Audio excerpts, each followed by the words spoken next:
అన్నమయ్య జిల్లా రాజంపేటలో పేదవాడి ఆకలి తీర్చడానికి అన్న క్యాంటీన్ను ప్రారంభించిన తెలుగుదేశం పార్టీ నాయకులు గంటా నరహరి. ఈ కార్యక్రమానికి ముఖ్యంతిథిగా తెలుగుదేశం పార్టీ అన్నమయ్య జిల్లా అధ్యక్షులు చమర్తి జగన్మోహన్ రాజు హాజరయ్యారు. ఆంధ్ర రాష్ట్రంలో పేదవాడి ఆకలి తీర్చేందుకు గతంలో తెలుగుదేశం పార్టీ ప్రభుత్వంలో నారా చంద్రబాబు నాయుడు అన్నా క్యాంటీన్ ద్వారా ఉచిత భోజన పథకాన్ని పెట్టారు. వైసీపీ ప్రభుత్వం రాగానే అన్నా క్యాంటీన్ను మూసివేశారు. సోమవారం నూతన సంవత్సర వేడుకల సందర్భంగా చంద్రన్న తీసుకొచ్చిన అన్నా క్యాంటీన్ను రాజంపేట నియోజకవర్గం తెలుగుదేశం పార్టీ నాయకులు గంటా నరహరి తన సొంత నిధులతో ఘనంగా ప్రారంభించారు. అన్న క్యాంటీన్ వద్దకు భారీగా వచ్చిన ప్రజలు మరియు కార్యకర్తలు. ఈ సందర్భంగా గంటా నరహరి మాట్లాడుతూ రాష్ట్రంలో అరాచక పాలన సాగుతుందని, ప్రజలు తీవ్ర ఇబ్బందులకు గురవుతున్నారని, ఈ సైకో పాలన అంతం కావాలంటే రాబోయే రోజుల్లో చంద్రబాబు నాయుడును అత్యధిక మెజారిటీతో గెలిపించుకుని ముఖ్యమంత్రిగా చేసుకోవాలన్నారు.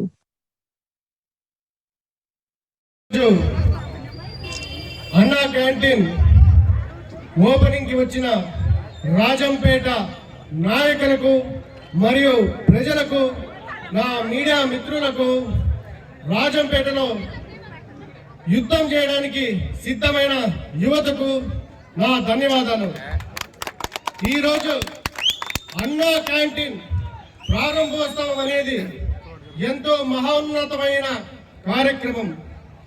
ఒక్కసారి ఆలోచించండి రాజంపేట ప్రజలారా, ఈరోజు అన్నా క్యాంటీన్ అనేది రాష్ట్రంలో ఓపెన్ చేస్తుంటే ఎక్కడికక్కడ ఇబ్బందులు పెట్టి అన్నా క్యాంటీన్ అన్ని మూయిస్తున్నారు.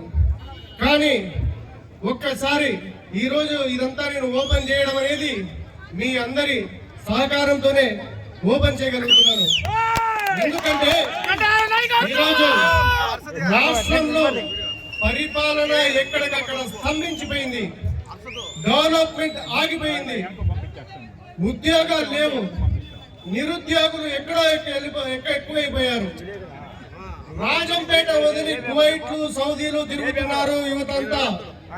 దయచేసి ఒక్కసారి ఆలోచించండి ప్రజలారా. ఈరోజు అభివృద్ధి కావాలి అంటే ఖచ్చితంగా చంద్రబాబు నాయుడు గారిని రాష్ట్రానికి ముఖ్యమంత్రిగా చేసుకోవాల్సిన సమయం ఆసన్నమైంది. చంద్రబాబు నాయుడు అనే వ్యక్తి పేరు చెప్తే అభివృద్ధి, అటువంటి వ్యక్తిని అన్యాయంగా అనవసరమైన కేసులు పెట్టి అరెస్ట్ చేస్తారా? ఇంత దుర్మార్గమైన పరిపాలన ఎక్కడైనా ఉందా? 32 కేసులున్న జగన్మోహన్ రెడ్డిని ఈ రోజు మనం ఆంధ్రప్రదేశ్ కి ముఖ్యమంత్రిగా ఎన్నుకోగలిగాము. దయచేసి ఆలోచించండి ప్రజలారా, ఒక్కసారి ఆలోచించండి. త్వరలోనే మీ 3 నెలల్లో మీరు ఓటు వేయాల్సిన సమయం దగ్గర పడింది. ఈసారి ఓట్లు వేస్తే బ్యాలెట్ బాక్సులు బద్దలు కావాలని కోరుకుంటున్నా. ముఖ్యమంత్రిని కలుస్తారు, మాకు అది కావాలి ఇది కావాలని కోరుకొని పనులు చాలా అద్భుతంగా చేసుకుంటారు. ఈ రోజు నియోజకవర్గ ప్రజలకు సారి చెప్తున్నాను, ఈ రోజు నూతన సంవత్సరం రోజు చెప్తున్నా, మీకు 2024 1వ తారీఖున చెప్తున్నా, జనవరి 1వ తారీఖున ఇక్కడ గెలిచేది తెలుగుదేశం ప్రభుత్వం 60 నుండి 70 వేల మెజారిటీతో అధికారంలో ఎమ్మెల్యేగా గెలిచి అందరికీ సేవ చేసుకుంటారని చెప్తూ సెలవు తీసుకుంటున్నాం. ఈ రోజు రాష్ట్రాన్ని అభివృద్ధి చేసుకోవడం సత్యం.